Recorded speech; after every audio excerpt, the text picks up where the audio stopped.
Panginoon, hinihiling ko po na pagpalain ninyo ang taong nanonood at nakikinig ngayon.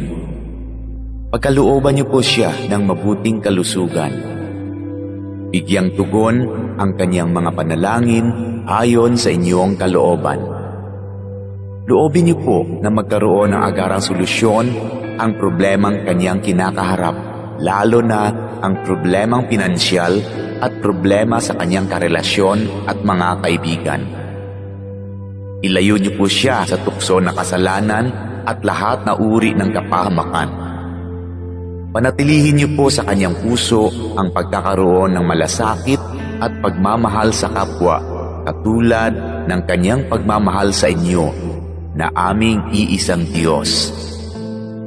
Ito ay aking hinihiling sa pangalan ni Jesus. Amen.